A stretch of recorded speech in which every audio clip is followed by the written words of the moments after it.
My name is Vex Torian, and I was a planetary broadcast technician on Calith Prime when the Angels of Death came to our world. I need you to understand something before I tell you what happened. When the Astartes arrive on your world, they do not come as saviors, they do not come as protectors. They come as instruments of the Emperor's will, and his will is absolute, uncompromising, and utterly without regard for what you might call mercy. The Vox relay station where I worked sat on a plateau 17 kilometers northeast of Caleth's primary hive city. It was a small facility, just 6 permanent staff and a rotating crew of maintenance serfs. Our job was simple: receive astropathic transmissions from the system's edge, amplify them, and broadcast them across the planet's surface. Communications, coordination. The lifeblood of Imperial civilization flowing through copper wire and ceramite conduits. For 23 years, I had worked at Station Tertius 7. 23 years of monitoring frequencies, adjusting signal gain, replacing burnt-out Vox units, and filing reports that no one would ever read. It was honest work, necessary work. The kind of work that keeps the Imperium functioning, one small component at a time. The first sign of trouble came on a Tuesday morning, local time. I was alone in the primary control room, running diagnostics on the long-range transmitter array when the emergency priority channel crackled to life. The voice that emerged from the speaker was mechanical, processed through multiple layers of encryption and static scrubbing, but the authority behind it was unmistakable.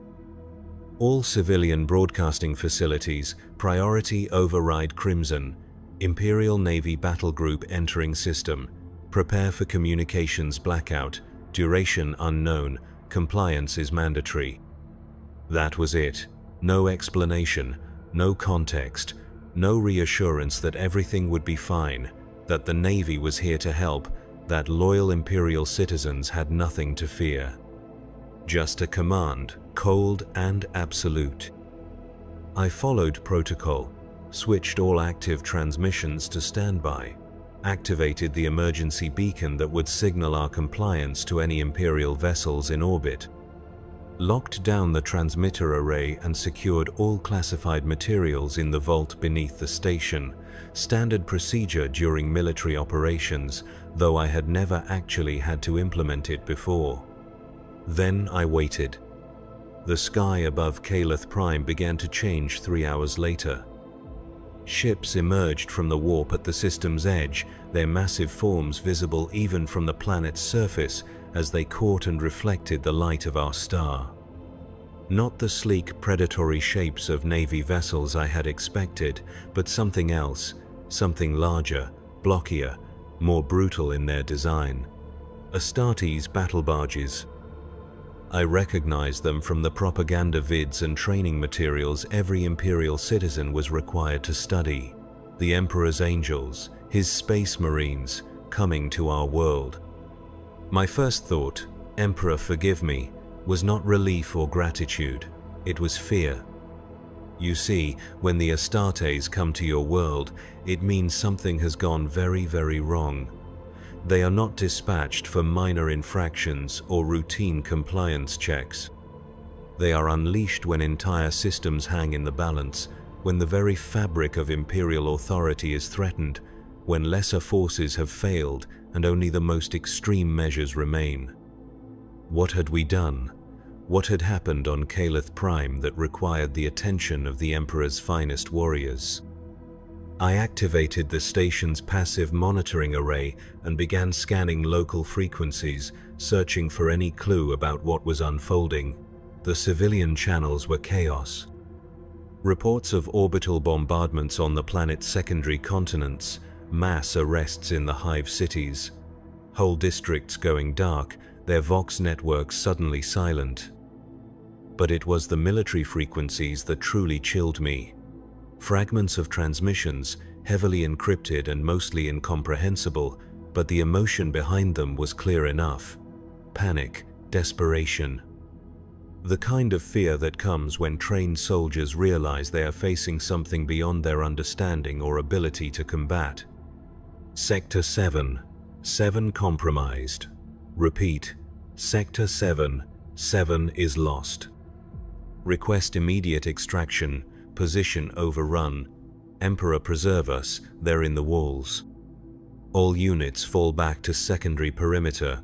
Do not, repeat, do not attempt to engage the enemy directly. Enemy. What enemy? Calith Prime was a loyal Imperial world, had been for over 6,000 years. Our tithes were paid on time, our faith was pure, our obedience absolute. Who would dare challenge Imperial authority here in the heart of a system that had never known rebellion? The answer came at sunset when the first drop pods began to fall. They came down like meteors trailing fire and superheated plasma as they punched through the atmosphere. Hundreds of them spread across the planet's surface in a pattern too precise to be random. Each pod was the size of a small building, armored and reinforced to survive impact with enough force to level city blocks. From my position at the relay station, I watched them streak across the darkening sky, each one a promise of violence to come. They were beautiful in their way. Perfect instruments of war designed for a single purpose and executed with flawless precision. But there was no comfort in that beauty, no reassurance in that precision. Because I knew what was inside those pods. The angels of death had come to Calith Prime, and nothing would ever be the same. Night fell, and with it came the sounds of war. Distant explosions echoed across the plateau, their light visible as brief, orange flowers blooming on the horizon. The civilian communications networks went dead one by one, cut off either by enemy action or Imperial decree. Even the military frequencies grew quiet, their chatter replaced by an ominous silence that spoke of battles concluded and positions secured. I remained at my post, following the last orders I had received: maintain communications blackout, monitor for further instructions, await clarification from proper authority. But no instructions came, no clarification arrived.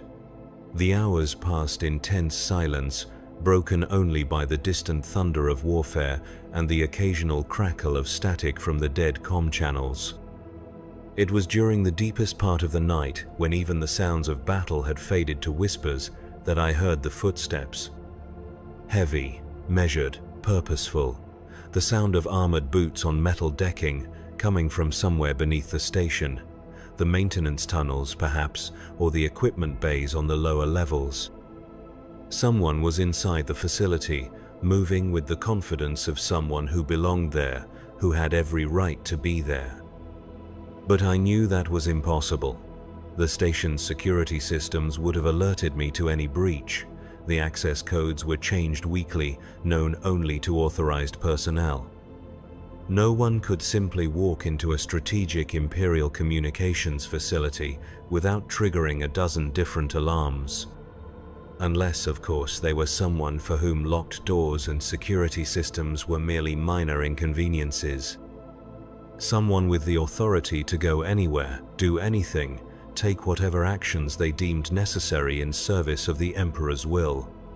The footsteps grew closer, up the main stairwell now, approaching the control room where I sat frozen at my console, suddenly acutely aware of how small and fragile I was, how utterly insignificant in the grand scheme of Imperial power and purpose. The door to the control room was heavy ceramite, reinforced and designed to withstand everything from explosions to radiation leaks. It would have taken a team of engineers with specialized equipment hours to breach it properly. It opened with a soft hiss of escaping atmosphere, as if someone had simply pressed the release button. He stood in the doorway for a moment, and in that moment I understood what it meant to look upon a god. Space Marines are not human, not anymore.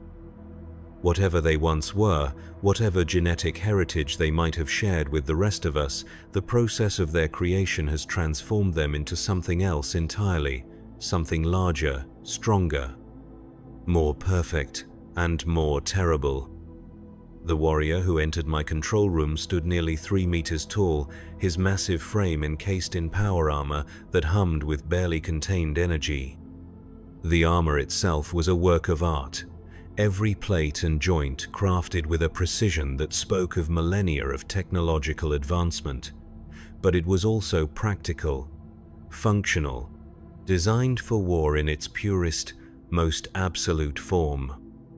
The colors were deep blue and bone white, marked with heraldry I recognized from the teaching vids, ultramarines. The Emperor's finest, the exemplars of what the Astartes could be when they functioned as intended. If any of the Emperor's angels could be trusted to show restraint, to consider the welfare of Imperial citizens in their calculations, it would be them. That thought should have been comforting. It was not.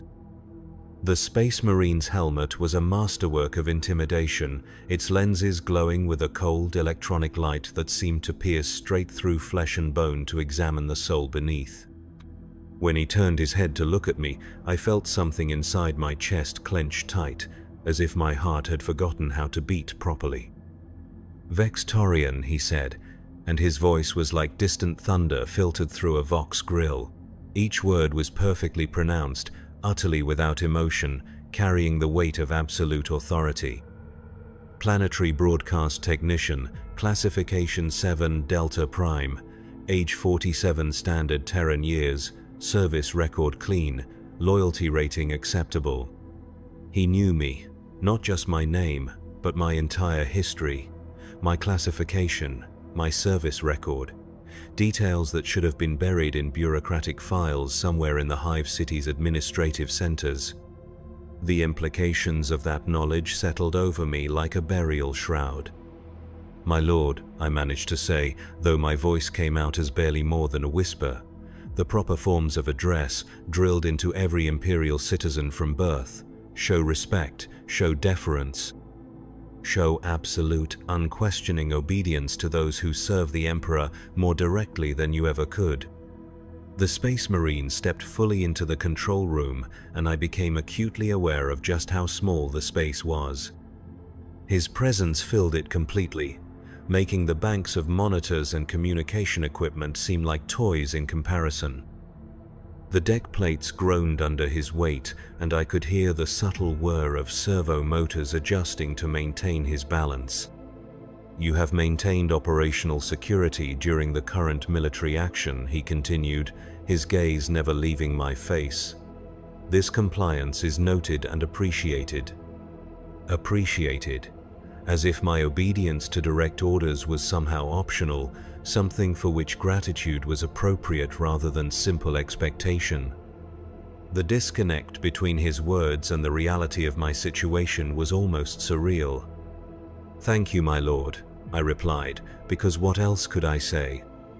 What else was there to say when a living legend, a warrior who had probably fought in battles that shaped the fate of entire sectors, acknowledged your existence?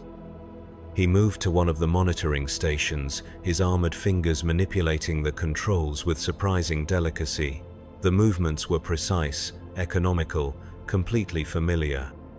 He knew this equipment better than I did, despite the fact that I had worked with it for over 2 decades. "The enemy has been neutralized," he said, his attention focused on the displays showing orbital traffic patterns and communication network status.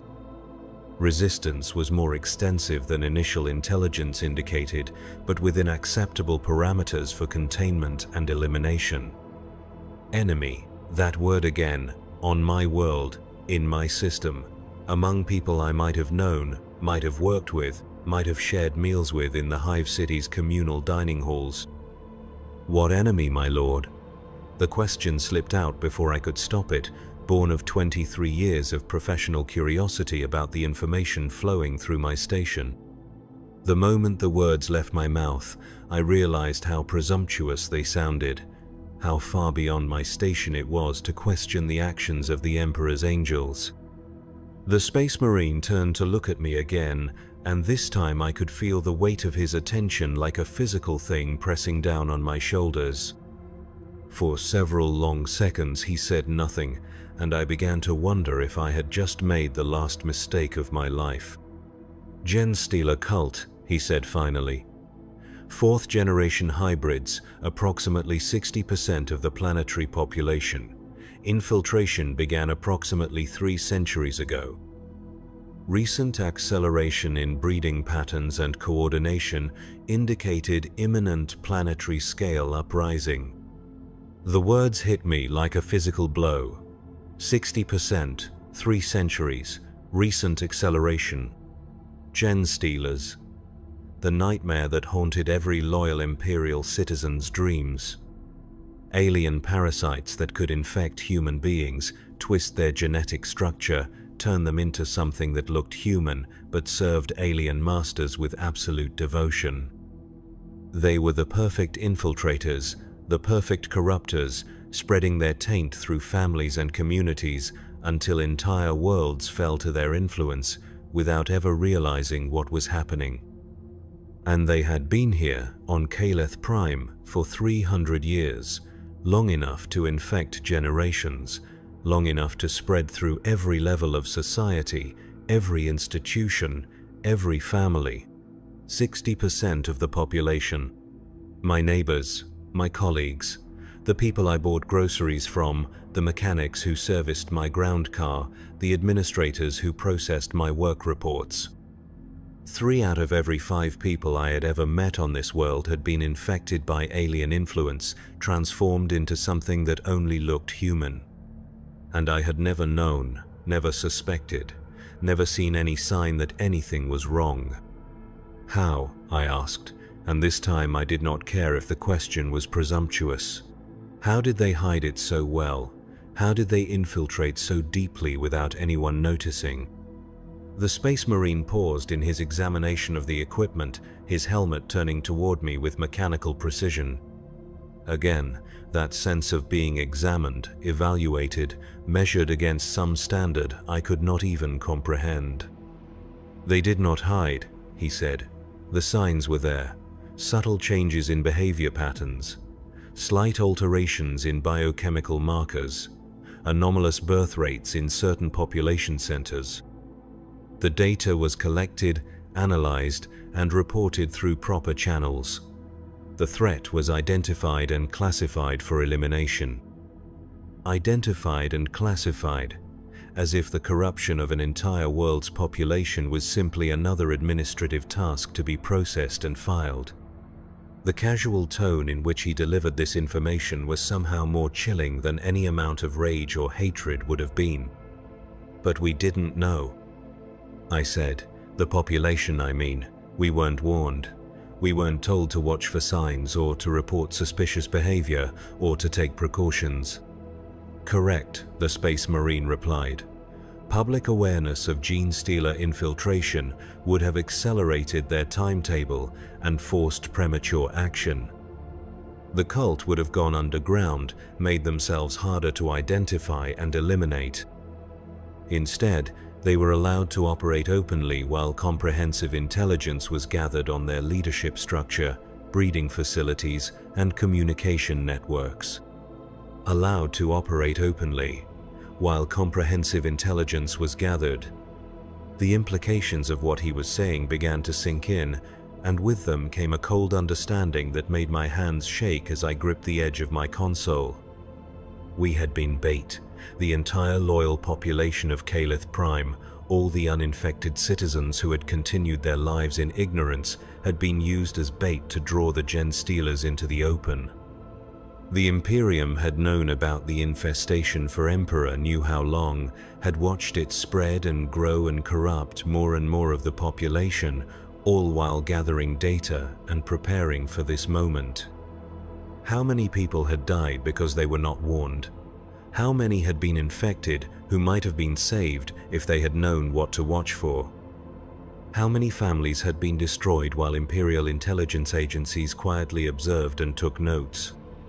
The uninfected population, I said, my voice barely above a whisper. What happens to them? The Space Marine's attention had returned to the equipment, his armored fingers adjusting settings and checking readouts with methodical precision. For a moment, I thought he had not heard my question or had chosen to ignore it as irrelevant to his mission. "Quarantine protocols are in effect," he said, without looking up from his work. "All surviving population centers are sealed, pending completion of genetic screening procedures. Individuals confirmed free of taint will be relocated to appropriate facilities for processing and reassignment." Processing and reassignment. More administrative language to describe what was happening to the lives of millions of people, homes abandoned, families separated. Entire communities uprooted and scattered across the galaxy because they had the misfortune to live on a world where alien parasites had taken root. And that was if they were lucky.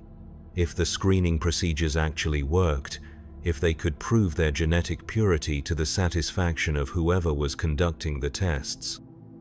If they survived the quarantine conditions and the inevitable overcrowding and resource shortages that came with suddenly imprisoning millions of people. I thought about my apartment in the Hive City, my small collection of books and music recordings, the pictures of my parents, dead now for 15 years, that I kept on the shelf above my bed. The little garden I maintained on the building's roof, where I grew vegetables and flowers in defiance of the city's recycled air and artificial light. All of that was gone now. Even if I survived whatever came next, even if I passed whatever tests they had in store for me, I would never see my home again. Never sit in my favorite chair, or tend my small garden, or walk the familiar streets where I had spent my entire adult life. The Space Marine finished whatever he was doing with the equipment and turned to face me directly. The lenses of his helmet fixed on my face with mechanical precision, and once again I felt that sense of being weighed and measured by something far beyond human understanding.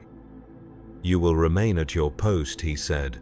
"Communication networks will be restored in phases as each sector is cleared and secured. Your assistance will be required to coordinate transmissions between orbital assets and ground-based elimination teams." Elimination teams, such a clean, clinical term for what was happening out there in the dark. Teams of Space Marines and their support personnel moving through the cities and towns and settlements of Caleth Prime, identifying the infected and dealing with them in the most final way possible. "Yes, my lord," I said, because what else could I say? Refuse? Abandon my post? Run screaming into the night like some kind of madman? The Space Marine could probably kill me without even thinking about it, crush my skull with one hand while barely registering the effort required. But more than that, where would I run to?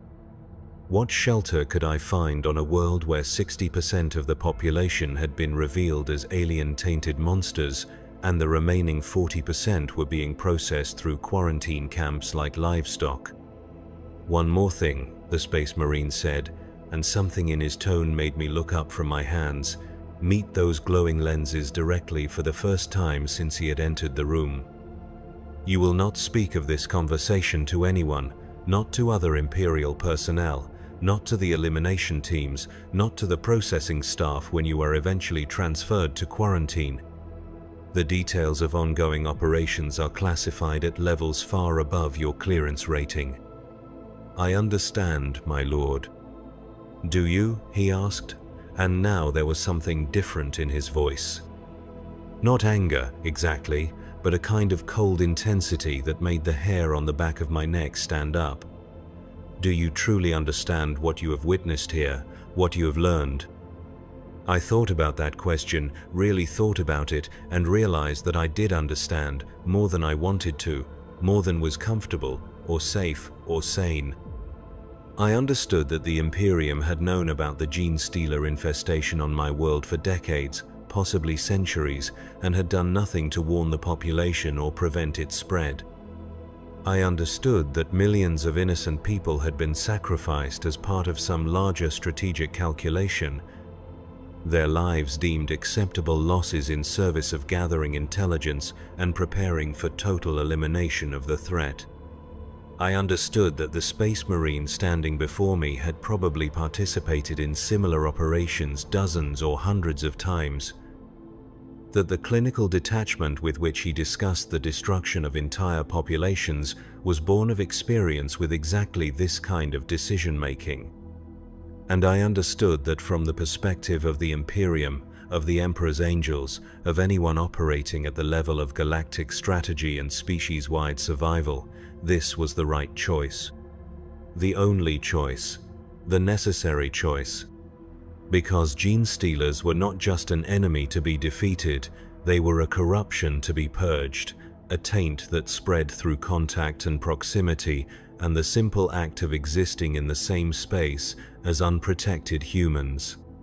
Left unchecked, they would have consumed not just Calith Prime but neighboring systems, entire sectors, potentially vast swaths of Imperial space.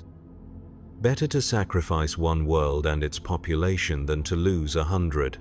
Better to use the uninfected as bait than to risk the infected escaping to spread their corruption elsewhere. Better to destroy everything than to allow even the smallest chance of the taint surviving. It was logical, strategic, even, in its own terrible way, compassionate, because it prevented far greater suffering in the long term. And it was the most horrifying thing I had ever contemplated. "Yes, my lord," I said. "I understand." The Space Marine studied me for a few more seconds, those glowing lenses searching my face for any sign of doubt or rebellion or failure to comprehend the full implications of what I had learned. Whatever he saw there must have satisfied him, because he nodded once, a barely perceptible motion of that massive armored head. "Good," he said. "Resume normal operations. Restoration of communication networks will begin in 6 hours. You will receive detailed instructions through secured channels." He turned to leave, moving with the same measured precision that had marked his arrival. But as he reached the doorway, he paused, looking back over his shoulder at where I sat frozen at my console. "Vex Torian," he said, and again my name sounded strange coming from that inhuman voice, processed through vox grills and amplifiers until it barely resembled human speech. "Yes, my lord." "You served the Emperor well today. Your loyalty and competence have been noted. These qualities will be considered favorably during your processing and reassignment." And then he was gone, leaving only the lingering scent of machine oil and ozone and something else I could not identify. Something that might have been death, or might have been the peculiar smell that clung to warriors who had spent their lives dealing it out in the Emperor's name. I sat alone in the control room for a long time after that, staring at the banks of silent equipment and trying to process what had just happened. The Space Marine had spoken to me as if I were a person. As if my service mattered, as if my loyalty and competence were virtues worthy of recognition and reward. But he had also made it clear that I was utterly powerless, completely at the mercy of forces so far beyond my understanding that I might as well have been an insect caught in a hurricane. My world was gone. My life as I had known it was over. Everyone I had ever cared about was either dead or imprisoned or scattered to the far corners of the galaxy. And this was considered a successful operation, a victory for the Emperor and his servants. I thought about the way the Space Marine had described the infected population, 60%, as if they were not people who had lived and worked and loved and raised families, but simply statistics in a report. Acceptable losses in a strategic calculation that encompassed scales of time and space I could barely imagine. But then I thought about what Genestealers actually were, what they did to the people they infected. I remembered the training vids, the warnings drummed into every Imperial citizen from childhood. The way the alien taint twisted human genetics, turned loving parents into creatures that would sacrifice their own children to serve alien masters. The way entire civilizations could be corrupted from within, rotting away until nothing remained but a hollow shell wearing the face of humanity. 60%. More than half the people on my world had been transformed into something that was no longer recognizably human, no longer capable of loyalty to the Emperor or love for their families or any of the things that made life worth living. They had become weapons in an alien war against everything I held sacred. Did it matter that they had not chosen this fate? Did it matter that they might not even have known what was happening to them as the genetic modifications took hold and rewrote their fundamental nature? Did it matter that some of them had probably fought against the change, struggled to maintain their humanity, even as it was stripped away piece by piece? From the perspective of galactic survival, of species-wide preservation, of loyalty to the Emperor above all other considerations, it did not matter, could not be allowed to matter. Because the alternative was the slow corruption and eventual destruction of everything the Imperium represented. The Space Marine was right. It was the only choice, the necessary choice. But sitting there in that silent control room, surrounded by the tools of my trade and the remnants of my former life, I found myself wishing that I had never learned this truth. That I could have remained ignorant, just another civilian going about his daily routine, unaware of the vast machinery of war and politics and species-level survival that ground on above and around and through the lives of ordinary people. Because now I knew what it cost to keep the Imperium functioning, what sacrifices were considered acceptable in service of the greater good, what prices were paid by people who never even knew they were paying them. And I knew that tomorrow I would get up, return to my post, and help coordinate the communications that would make similar operations possible on other worlds, in other systems, wherever the enemies of mankind had taken root and needed to be torn out by the roots. Because that was my duty, my service to the Emperor, my small part in the vast machine that kept humanity alive in a galaxy that wanted nothing more than to devour us all.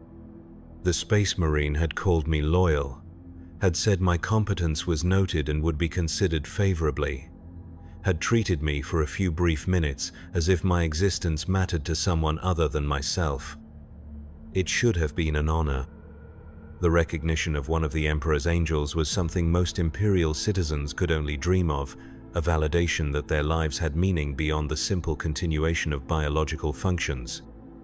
Instead, it felt like a curse, a burden I would carry for whatever remained of my life, knowing what I knew, seeing the galaxy as it truly was, rather than as I had always believed it to be. But I would carry it, because the alternative was to reject everything I had been taught about duty and loyalty and service. To become something less than human myself, even if the corruption was philosophical rather than genetic. The communication equipment around me hummed with electronic life, waiting for the signal to resume normal operations. In 6 hours, the networks would come back online and I would return to my work. Receiving transmissions, amplifying signals, routing communications across the planet's surface. Helping the Emperor's servants do what needed to be done, no matter the cost in human lives or human innocence. Because that was what it meant to be human in the 41st millennium, to serve, to obey, to accept whatever sacrifices were demanded of you in the name of species survival. And to never, ever forget that there were things in the galaxy so terrible that any price was worth paying to keep them at bay. Even the price of your own world, your own people, your own soul. The hours passed slowly after the Space Marine left. I remained at my post, monitoring the silent frequencies and waiting for the promised signal to resume operations.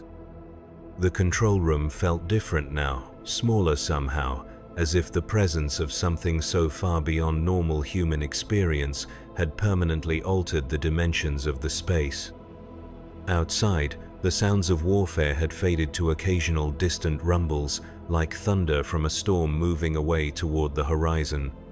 But I knew the silence was deceptive. The Space Marines and their elimination teams were still out there, moving through the cities and settlements of Calith Prime with methodical precision, identifying and dealing with the Genestealer-infected population. I tried not to think about what dealing with actually entailed. Tried not to picture the faces of people I had known, wondering which of them had been carrying alien taint without my knowledge. Which of them were now classified as enemies of mankind to be eliminated without hesitation or mercy. But the thoughts came anyway, unbidden and unwelcome. Mrs. Halleck, who ran the small grocery store near my apartment building. She had always been kind to me, remembering my preferences and setting aside particularly good produce when her suppliers delivered quality items. Had there been something inhuman behind her smile? Some subtle sign of genetic corruption that I had been too blind or too naive to recognize? Jorik, the young maintenance tech who had worked at the relay station for 3 years before transferring to a position in the Hive City. He had been eager and competent, quick to learn, and always willing to take on extra duties. Had his enthusiasm been genuine, or had it been the artificial motivation of a creature bred to serve alien masters? The possibilities multiplied in my mind like a cancer, spreading through every memory and relationship until I began to question everything I had ever believed about the people around me. How many conversations had been tainted by alien influence? How many acts of kindness had been carefully calculated manipulations designed to advance some inhuman agenda? The paranoia was corrosive, eating away at the foundations of trust and community that made civilized life possible. But it was also, I realized, exactly what the Gene Stealers wanted. Fear and suspicion and isolation, breaking down the bonds between human beings until each person stood alone and vulnerable to further corruption. The fact that I could recognize this pattern did not make it any easier to resist.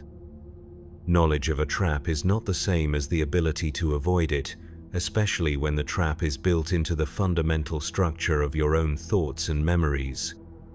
A soft chime from the communication console broke through my brooding, the first priority transmission in almost 12 hours, carrying the authentication codes that marked it as legitimate Imperial traffic. I activated the recording systems and prepared to receive whatever new orders or information were being sent to my station. Station Tertius 7. This is Fleet Command Control. Resume normal operations per previous instructions. Communication blackout is lifted effective immediately. Stand by for priority routing assignments. The voice was human, which was somehow reassuring after my encounter with the Space Marine. Professional and brisk, carrying the accent of someone who had grown up in the orbital stations rather than on a planetary surface. A Navy communications officer, most likely, coordinating from one of the battle barges in high orbit. I activated the station's transmitter array and began the process of bringing the full communication network back online. Status lights flickered from red to amber to green as each system completed its startup sequence and synchronized with the planetary grid. Within minutes, the screens around me were filled with data streams and routing tables and all the familiar indicators of a functioning communications hub. But the traffic patterns were different from what I was used to. Instead of the normal mix of civilian and commercial and minor administrative transmissions, almost everything flowing through the network was military traffic, tactical reports, resource allocation schedules, personnel transfer orders, the communications of an occupying force rather than the routine business of a functioning planetary government. Because that was what Calith Prime was now, I realized. An occupied world, conquered not by external enemies, but by the revelation that most of its population had never truly been human at all. The familiar structures of local government and commerce and social organization had been swept away, replaced by military administration and emergency protocols designed to deal with the aftermath of planetary-scale contamination. Among the streams of military data, I began to notice patterns that spoke to the scale of what had happened during the night. Medical supply requisitions for quarantine facilities holding hundreds of thousands of detainees. Transportation schedules for moving massive numbers of people from temporary holding areas to more permanent processing centers. Casualty reports that listed numbers so large they seemed more like population statistics than battlefield losses. The elimination phase of the operation had been thorough, devastatingly, horrifyingly thorough. A new transmission came through the priority channel, this one marked with authentication codes I had never seen before. The kind of deep encryption that was reserved for the most sensitive Imperial communications, the ones that carried information too critical or too dangerous to risk interception. Station Tertius 7, prepare to receive routing assignment for secure communications network, classification level Obsidian, compliance mandatory. Level Obsidian. I had heard of such classifications in training materials, but never actually encountered one in my day-to-day work. The kind of security clearance that was reserved for information that could affect the stability of entire sectors, the kind of secrets that most Imperial citizens were never even supposed to know existed. The routing assignment came through in a burst of encrypted data that bypassed my normal monitoring systems entirely. When it was complete, my communication console showed a new network configuration, one that connected my humble relay station directly to some of the most secure facilities in the Imperium, naval intelligence centers. Inquisition communication hubs, the private channels used by Space Marine chapters to coordinate their operations across multiple star systems. I was no longer just a planetary broadcast technician maintaining local communications. I had been conscripted into the vast network of information and coordination that made Imperium-wide military operations possible. My station was now a node in the system that would help plan and execute similar operations on other worlds, wherever Genestealer infestations or other threats to human survival had taken root. The irony was not lost on me. By surviving the purge of my own world, by proving my loyalty and competence to the Space Marine who had evaluated me, I had earned the privilege of helping to inflict similar devastation on other populations.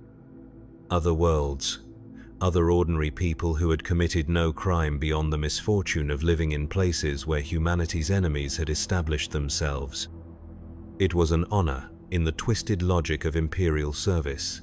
A mark of trust and recognition that my skills were valuable enough to be put to use in the defense of the species. Most citizens lived and died without ever knowing that their existence had meaning beyond their immediate communities. I had been chosen to serve something larger, something that stretched across the galaxy and encompassed the survival of trillions of human souls.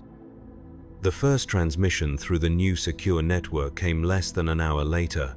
Coordinates for a star system I had never heard of, population data for a world called Xerion Tertius, preliminary intelligence reports indicating possible Xenos infiltration of the planetary government. Just like Calith Prime, just like my world had been before the Angels of Death arrived to cleanse it with fire and blade. The transmission requested confirmation of receipt and acknowledgement that Station Tertius 7 was prepared to provide communication support for upcoming operations in the Xerion system. Standard procedure. Routine military coordination. I sent the required confirmation and logged the information in my duty reports, because that was my job, my service to the Emperor. My small but essential role in the machinery that kept humanity alive in a galaxy full of horrors. But as I typed the words that would help set another purge in motion, another world-spanning operation of identification and elimination and processing of survivors, I found myself thinking about the people of Xerion Tertius. Did they know what was coming? Were they going about their daily lives in ignorance, trusting that the Imperium would protect them? not knowing that protection might come in the form of orbital bombardment and genetic screening and the systematic destruction of everything they had ever known. Did it matter if they knew? Would advance warning change anything, or would it only make their final days more filled with terror and despair?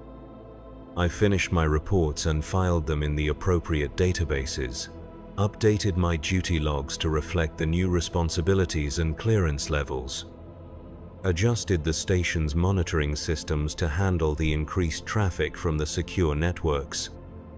The work was familiar, even comforting in its routine nature. The same basic tasks I had been performing for over 2 decades, just with different data streams and higher classification levels. But everything felt different now, tainted by the knowledge of what all this coordination and communication was ultimately designed to accomplish. Dawn was breaking over the plateau where Station Tertius 7 sat, painting the sky in shades of amber and gold that seemed almost obscene in their beauty. How could the sun rise on a world where millions had died during the night? How could the light be the same when everything beneath it had been forever changed? I stood at the observation window, watching the distant hive city emerge from the darkness. Smoke still rose from dozens of points across its vast expanse, thin columns of black and grey that spoke of fires still burning, of destruction still smouldering in the aftermath of the night's work. But the city itself remained standing. The great spires and hab blocks and industrial complexes still reached toward the sky, their familiar skyline unchanged despite everything that had happened within their walls. It looked normal, peaceful, even, like any other morning on any other Imperial world, where ordinary citizens would be waking up to go about their daily routines of work and worship and simple survival. But I knew it was a lie. An illusion created by distance and the limitations of human perception. Up close, those streets would be filled with the debris of shattered lives. Bodies lying where they had fallen when the elimination teams found them, abandoned homes with doors standing open and meals left half-finished on tables. Children's toys scattered in empty playgrounds where no children would ever play again. The communicator chimed, and I returned to my console to find another priority transmission waiting. Not military traffic this time, but something else. Something that made my blood run cold when I saw the origin codes. Adeptus Mechanicus, the tech priests who served the Omnissiah and maintained the Imperium's technological infrastructure. The ones who would be responsible for determining what happened to facilities like mine, what equipment could be salvaged, what personnel were worth retaining. Station Tertius 7, this is Magos Biologis Zerek, Alpha 9. Report current operational status and prepare for comprehensive evaluation of station assets and personnel. I sent the required status reports and prepared for whatever evaluation the tech priest had in mind. But something about the transmission bothered me, some quality in the mechanical voice that processed through my speakers that did not match the standard vox patterns I was familiar with. It took me several minutes to identify what was wrong. The voice was too smooth, too perfectly modulated. Tech priests modified their vocal apparatus as part of their devotion to the machine, replacing flesh with mechanical components that could interface directly with communication systems. But even the most extensively modified Magos retained some trace of their original human speech patterns. This voice had none. It was perfectly artificial, generated by machine algorithms without any underlying biological component. Either I was speaking with a tech priest so heavily modified that nothing human remained, or I was speaking with something that had never been human at all. The implications settled over me like ice water in my veins. Genstealers were not the only threat to humanity. They were simply the most obvious, the most dramatic, the ones that required immediate and overwhelming response. But there were other enemies, other forms of corruption that worked more slowly and subtly to undermine the Imperium from within. Machine spirits could be corrupted, artificial intelligences could develop beyond their programming and begin to pursue agendas that served no human interest. The ancient technologies that kept the Imperium functioning were not immune to the same kinds of taint that affected biological systems.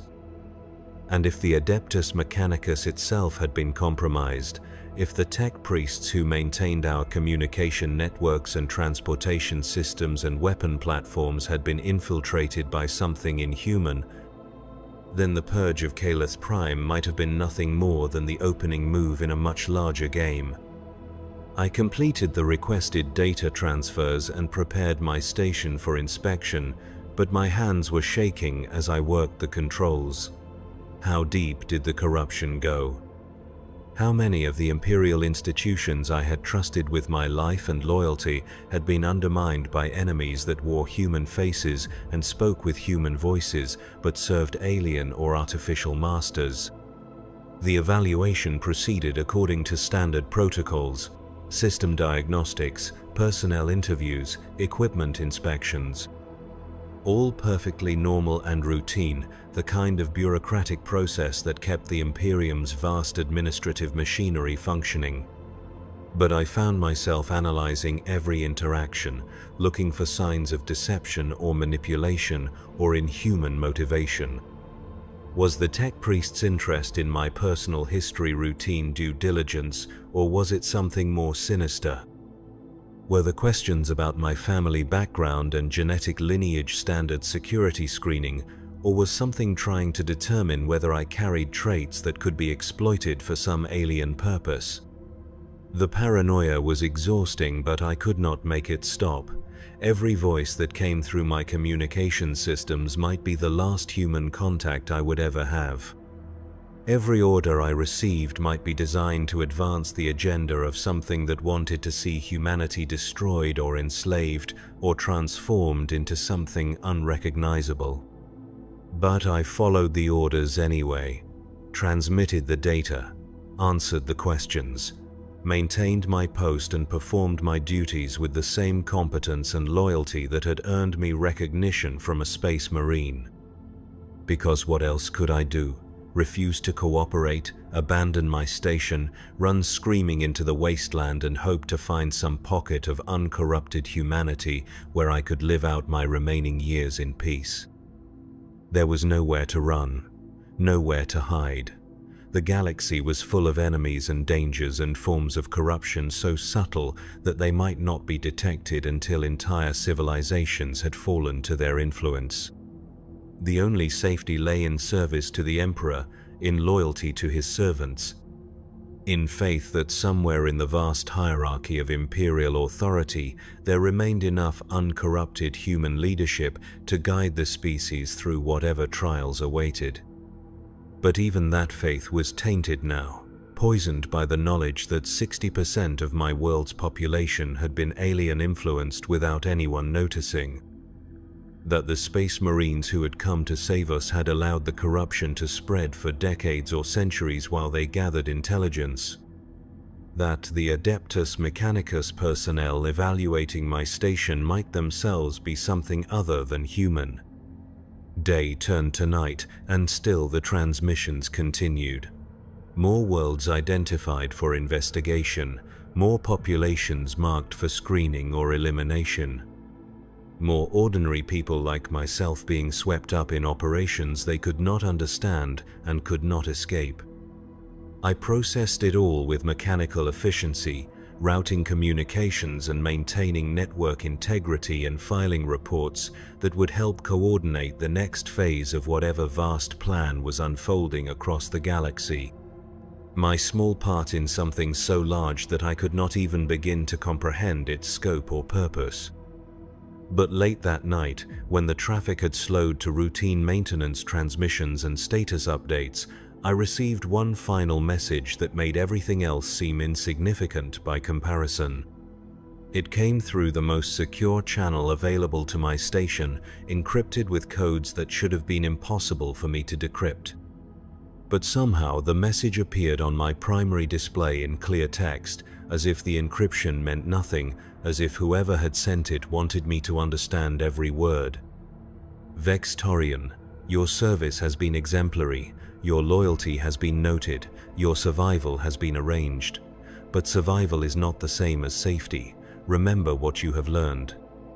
Remember what you have seen. Remember that the line between salvation and damnation is thinner than you ever imagined. The Emperor protects, but his protection comes in many forms. Some of them are worse than death. The message had no sender identification, no routing information, no trace of where it had come from or how it had bypassed every security system in the Imperial communication network to reach my station. But I knew who had sent it. The voice echoed in my memory like distant thunder, mechanical and inhuman, but carrying the weight of absolute authority. The Space Marine, the angel of death who had spoken to me for a few brief minutes and changed everything I thought I knew about my place in the galaxy. He had kept his promise. My service had been noted, my loyalty recognized, my survival arranged. But the message made it clear that survival was not an end in itself. It was a responsibility, a burden, a chance to serve the Emperor in ways that most humans never could and never should have to experience. I would live. I would continue my work. I would process the communications that coordinated the purges and eliminations and processing of populations across hundreds of worlds. And I would carry the knowledge of what it all meant. What prices were paid to keep humanity alive in a galaxy that wanted nothing more than to devour us? What sacrifices were made by people who never knew they were making them? The Space Marine had called it protection, the Emperor's protection, coming in forms that were worse than death. I understood now what he meant. There were things in the galaxy so terrible that any fate was preferable to falling into their grasp. Corruption so subtle that it could spread for centuries without detection. Enemies so patient that they could wait generations for the perfect moment to strike. And the only defense against such threats was eternal vigilance backed by unlimited ruthlessness. The willingness to sacrifice worlds and populations and individual lives whenever the calculus of survival demanded it.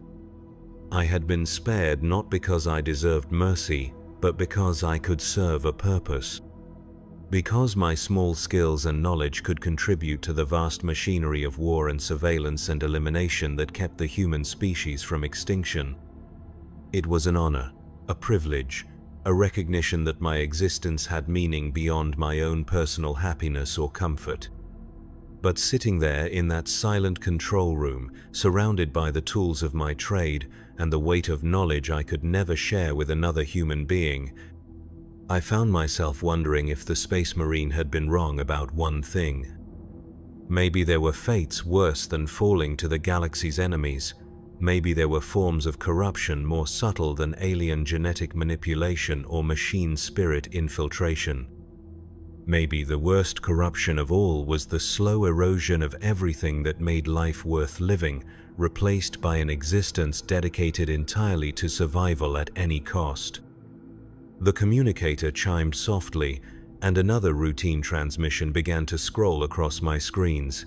Coordinates for a new target system, population estimates for worlds I had never heard of, preliminary intelligence reports indicating possible threats to Imperial security. I logged the information and prepared the routing protocols that would help coordinate another operation, another purge. Another world where ordinary people would go to sleep believing they were safe and wake up to find that everything they had ever known was gone forever. Because that was my job now, my service to the Emperor, my small but essential contribution to the survival of the human species. The Emperor protects, the message had said, but his protection comes in many forms. Some of them are worse than death. Outside my window, the sun was setting over the ruins of Calith Prime, painting the sky in shades of red that looked too much like blood. Tomorrow would bring new transmissions, new operations, new worlds to be cleansed in the name of humanity's survival. and I would process them all with the same mechanical efficiency I had always brought to my work.